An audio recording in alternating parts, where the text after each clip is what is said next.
दोस्तों एक बार की बात है, एक पक्षी था जिसका पंख टूट गया था, जिसके कारण वह उड़ नहीं सकता था। वह हर समय बहुत दुखी रहता था और एक पेड़ की डाली पर बैठा रहता था और दूसरे पक्षी को हमेशा देखता रहता था। एक दिन एक बूढ़ा बुद्धिमान उल्लू पक्षी के पास आया।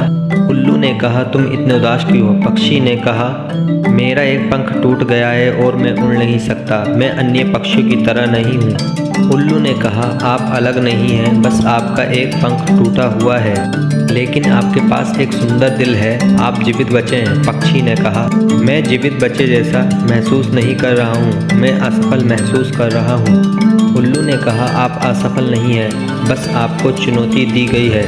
चुनौतियाँ हमें कमज़ोर नहीं बनाती बल्कि मजबूत बनाती हैं। वे हमें उन चीज़ों को सहारना के लिए प्रेरित करती हैं जो हम कर सकते हैं, जो हमारे पास हैं। चिड़िया ने कहा, मुझे नहीं पता ताकतवर कैसे बनना है। उल्लू ने कहा, तुम पहले से ही मजबूत हो, तुम यहाँ जीवित बची हो और तुम एक टूटे पंख के साथ जीवित बचे हो। तुम जितना सोचते हो उससे कहीं अधिक मजबूत हो। पक्षी को उल्लू की बातें सही लगी। पक्षी को एहसास हुआ कि उल्लू सही कह रहा है। पक्षी ताकतवर था कि पक्षी टूटे हुए पंख के साथ बच गया था। वे पक्षी फिर से उड़ने का फैसला किया। वे फिर कई दिनों तक कोशिश करता रहा, कई बार गिरा, फिर से कोशिश करने लगा। वे कभी हार नहीं माना, उसे खुद पर पूरा विश्वास था। फिर एक दिन वो उड़ने लगा। पक्षी टूटे हुए पंख के साथ खुले आसमान में उड़ रहा था।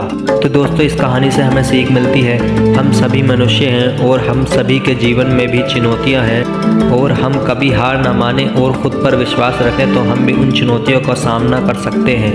दोस्तों अपने आप पर यकीन रखो, आप जितना सोचते हो उससे कहीं ज़्यादा मजबूत हो। यदि आप खुद पर विश्वास रखते हो तो सभी चुनौतियों पर काबू पा सकते हो।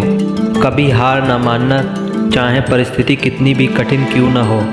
दोस्तों कभी हार मत मानो, लड़ते रहो और इसी तरह तुम भी कभी ना कभी अपने लक्ष्य को प्राप्त कर लोगे। अगर दोस्तों ये कहानी आपको अच्छी लगी तो इस चैनल को सब्सक्राइब करें, एक छोटा सा कमेंट और अपना प्यारा सा लाइक ज़रूर करें ताकि ये YouTube हमारी वीडियो को दूसरों तक पहुंचाए।